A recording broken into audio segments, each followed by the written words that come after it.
चलिए स्टूडेंट्स, आज हम लोग फिर आ गए हैं एक नया टॉपिक लेके, नए सिलेबस का एक नया टॉपिक जो फिर से प्रीलिम्स का है। पिछला टॉपिक हमने पढ़ा था आनुवांशिक रोग, उसी का अगला टॉपिक है सिकल सेल एनीमिया।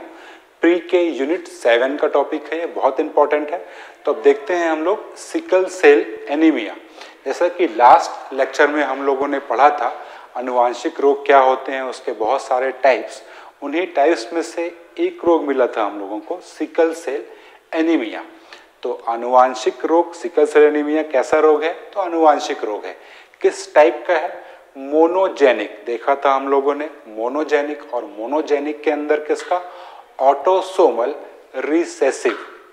ठीक है, इस प्रकार का ये रोग है।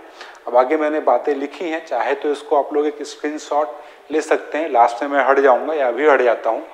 और खास बात ये है, इसमें देखेंगे कि सिकल सेल एनीमिया में होता क्या है। तो देखिए, ये एक बीमारी है जो ब्लड संबंधी बीमारी है ना। इसमें सबसे ज्यादा क्या? आरबीसी ही प्रभावित होता है, रेड ब्लड सेल्स, यानी रक्त की जो लाल कणिकाएं हैं, जिनको हमने हीमोग्लोबिन भी लिख देते हैं कहीं कहीं, हीमोग्लोबिन करके बात कर रहे हैं। हीमोग्लोबिन के आकार में परिवर्तन हो जाएगा।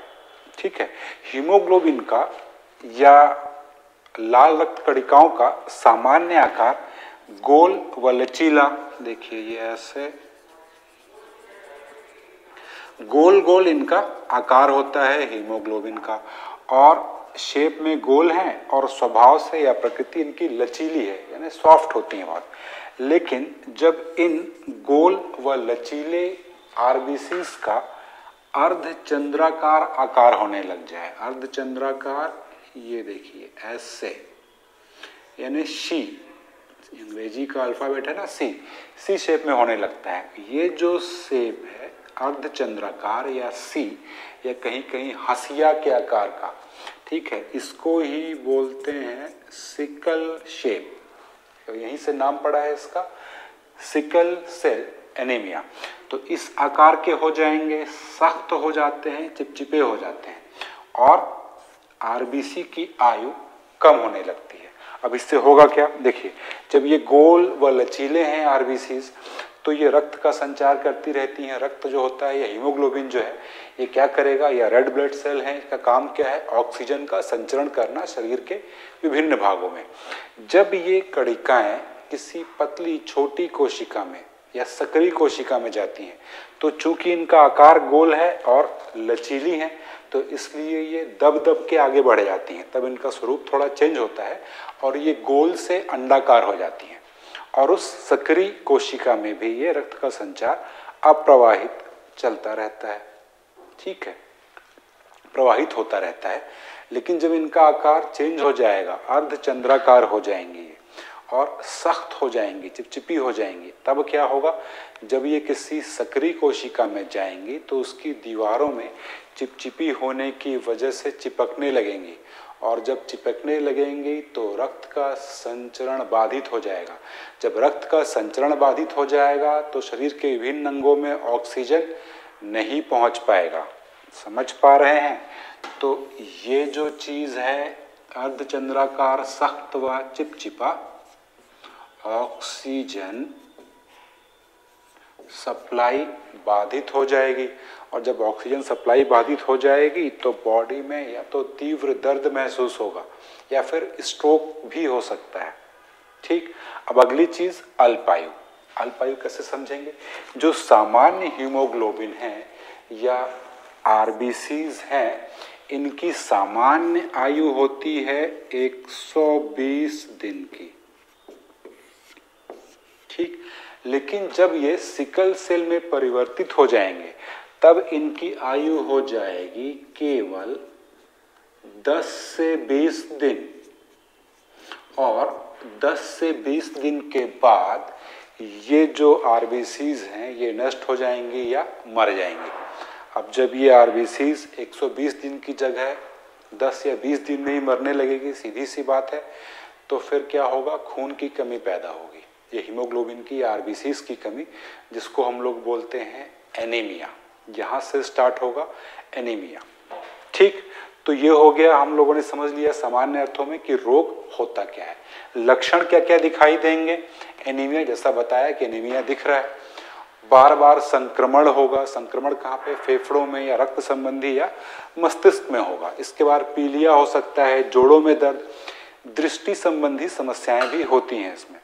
क्यों? क्योंकि जड़ वही है कि ये रक्त के संचरण को या ऑक्सीजन के संचरण को बाधित कर देता है, और जब बाधित कर देगा तो आंखों तक रक्त नहीं पहुंच पाएगा, जिससे दृष्टि संबंधी समस्याएं होंगी। यहां तक कि सिकल सेल एनीमिया के द्वारा रेटिना डिटैच ये भी हो जाता है, यानी रेटिना जिस भाग में चिपकी हुई होती है उससे अलग हो जाती है। ठीक, तो ये सब भी इसमें हो सकता है। उपचार या लक्षणों को कम करना, देखिए आनुवांशिक रोगों का सामान्य तौर पर कोई उपचार तो होता नहीं है, तो इसका भी कोई परमानेंट इलाज अभी तक तो नहीं खोजा गया है, और जो खोजा जा रहा है उसमें बहुत सारे खतरे हैं। तो सामान्य अर्थों में जैसे कोई रोगी अगर आ गया है तो उसमें पर्याप्त पानी पिलाया जाता है उसको, ताकि रक्त का प्रवाह न रहे, संतुलित आहार, फॉलिक एसिड की गोलियां समय समय पर वो अपनी जांच कराता रहे, संतुलित आहार रखे, विभिन्न प्रकार के व्यसनों जैसे स्मोकिंग से, ड्रिंकिंग से, इन सब से अपने आप को दूर रखें। अब बात करेंगे परमानेंट इलाज की। ये जो मैं बता रहा हूँ ये तो लक्षणों को कम करना है ताकि समस्याएं कम हो, बीमारी ठीक नहीं होगी। लेकिन बीमारी को अगर ठीक करना है तो उसके लिए जो उपचार अभी वर्तमान में जिसमें प्रयोग चल रहे हैं और कुछ हद तक सक्सेस हुए हैं, वो है अस्थि मज्जा यानी बोन मैरो या stem cell, bone marrow transplant या स्टेम सेल ट्रांसप्लांट करना पड़ेगा, तो ही इस बीमारी से निजात मिल सकती है। या फिर जीन थेरेपी के द्वारा, जीन थेरेपी भी ऐसी है कि कम से कम ये बच्चा जब 12 वर्ष का हो जाए उसके बाद ही की जा सकती है। और बोन मैरो ट्रांसप्लांट या स्टेम सेल ट्रांसप्लांट, खासतौर से बोन मैरो ट्रांसप्लांट जो है ये माना जाता है कि स्थायी इलाज है, लेकिन इसमें बहुत सारी समस्याएं होती हैं और विभिन्न प्रकार के खतरे रहते हैं। ठीक है, तो ये तो हो गई इनकी इलाज। अब देखते हैं हम लोग लास्ट में कि सरकार ने सिकल सेल एनीमिया के लिए कौन कौन से कार्यक्रम चलाए हैं। ठीक है, अच्छा एक बात और यहाँ पे लिखी है मैंने, लक्षण या प्रभाव। कहीं भी देखेंगे, खासतौर से भारत में जब बात की जाएगी सिकल सेल एनीमिया के, तो सिकल सेल एनीमिया से सबसे ज्यादा प्रभावित कौन लोग हैं? वो अनुसूचित जनजातियां हैं। इसका क्या कारण हो सकता है? ऐसे ही जब अपन वैश्विक परिदृश्य की बात करेंगे या अमेरिका की बात करते हैं जब, तो अमेरिका में भी जो अश्वेत लोग हैं वो सबसे ज्यादा प्रभावित हैं सिकल सेल एनीमिया से। इसके पीछे कारण जो लोग बता रहे हैं जनजातियों में, या फिर जब बात करें अमेरिका की, तो इसमें खास एक बात यह है कि ऐसे क्षेत्र जहां पे बार बार मलेरिया होता है या मलेरिया से जो पीड़ित रहे आते हैं, वहां पे क्या होता है, बॉडी में एक इम्यून सिस्टम उसके प्रति एक प्रतिरोधक क्षमता विकसित कर लेता है, और यही जो प्रतिरोधक क्षमता है ये सिकल सेल एनीमिया को जन्म देती है। एक तरफ तो मलेरिया से बच रहे हैं वो, लेकिन ये अन्य प्रकार का उत्परिवर्तन हो जाता है ब्लड सेल्स में, आरबीसीज में, जिसके कारण सर्वाधिक वो ही प्रभावित होते हैं, यानी कि जनजातियां या फिर इस तरह के लोग। ठीक है, और एक और देख सकते हैं हम लोग, जैसे जनजातियां जो हैं इनमें जो विवाह पद्धति होती है, तो ये जनजातियां अपनी जनजाति में ही विवाह करती हैं। अभी अंतरजातीय विवाहों की बात करें हम लोग, तो जनजातियों में अभी अंतरजातीय विवाह बाकी जातियों की तुलना में अभी भी कम है। तो अब ये पहले से पीड़ित हैं, एक तो सिकल सेल एनीमिया से, फिर ये आपस में विवाह कर रहे हैं, तो ये और ज्यादा बढ़ रही है सिकल सेल एनीमिया। ठीक, तो सिकल सेल एनीमिया भी इसमें खास बात यह है कि जब माता और पिता दोनों ही संक्रमित होंगे, है ना, तभी ये बीमारी जो है बच्चों में होगी। मतलब निश्चित तौर पे कब होगी? जब दोनों संक्रमित हों। दोनों संक्रमित यानी कि संक्रमित का मतलब होता है एक बार कि लक्षण तो है लेकिन रोग नहीं है।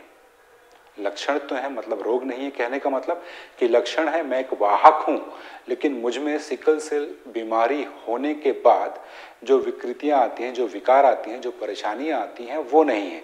लेकिन हाँ, मेरे आरबीसीज में ये लक्षण है कि उनमें कुछ कुछ थोड़ा थोड़ा चंद्राकार उनमें शेप बदल रहा है, लेकिन इतना नहीं कि मैं प्रभावित हो जाऊं। ठीक, तो इस तरह से क्या होगा, जब दो रोगी होंगे या दो प्रभावित लक्षण वाले लोग होंगे तो उनमें बच्चों में संभावना बढ़ जाएगी। ठीक, तो ये हो गया जनजातियों में। अब देख लेंगे हम लोग जल्दी से कि सरकार ने इसके लिए क्या कार्यक्रम चलाया है। तो अभी 2023 के बजट में हमारे वित्त मंत्री श्रीमती निर्मला सीतारमण ने अपने बजट में सिकल सेल एनीमिया के लिए एक प्रावधान किया है, यानी बजट में घोषणा की है उन्होंने, और ये बात की है कि वर्ष 2047 तक हम लोग प्रयास करेंगे कि इस बीमारी को जड़ से मिटा दिया जाए। ठीक है, अब इसी कार्यक्रम को आगे बढ़ाने के लिए 1 जुलाई 2023 को हमारे प्रधानमंत्री मोदी जी ने मध्य प्रदेश के शहडोल से इस योजना या इस मिशन का शुभारंभ किया है, जिसका नाम है राष्ट्रीय सिकल सेल एनीमिया उन्मूलन मिशन। इसमें क्या होगा, इसमें मुख्य रूप से यहाँ पे यानी कि शहडोल में इन्होंने शुभारंभ किया और सिकल सेल एनीमिया संबंधी कार्ड लोगों को वितरित किए। ये कार्ड में क्या होगा, इन कार्ड के माध्यम से लोग अपनी जांच परीक्षण करा सकते हैं, परामर्श ले सकते हैं, और यदि उनमें से किसी में लक्षण पाया जाता है तो उनके लिए उपचार के भी प्रावधान इसमें किया गया है। इस योजना का मुख्य उद्देश्य क्या है, एक तो ये जो मिशन है ये 2047 तक हमको सिकल सेल एनीमिया को समाप्त करना है, यानी अपने लक्ष्यों को प्राप्त कर लेना है। उसकी समय सीमा है 2047 और मिशन का मुख्य उद्देश्य है कि सिकल सेल एनीमिया से ग्रसित लोगों को सस्ती व सुलभ स्वास्थ्य सेवाएं उपलब्ध कराना और सिकल सेल एनीमिया के प्रसार को रोकना। और तीसरा ये है कि सिकल सेल एनीमिया को रोक देना कैसे, यानी विवाह पूर्व जांच करके, ताकि ऐसे विवाह हो ही नहीं जिससे कि सिकल सेल एनीमिया बढ़े, क्योंकि सिकल सेल एनीमिया तभी किसी बच्चे में आएगा जब उसके माता और पिता दोनों ही ये बीमारी के लक्षण रखते हों, तभी वो बच्चा संक्रमित हो सकता है। अगर कोई एक भी है इस बीमारी से संक्रमित तो बच्चा संक्रमित नहीं होगा। जैसा कि शुरुआत में ही पढ़ा था हम लोगों ने, ऑटोसोमल रिसेसिव है ये। जब भी आ जाएगा कहीं पे रिसेसिव तो इसका मतलब ये होगा कि माता और पिता दोनों ही प्रभावित होंगे तो ही बच्चा प्रभावित होगा, अन्यथा नहीं होगा। तो ये था सिकल सेल एनीमिया।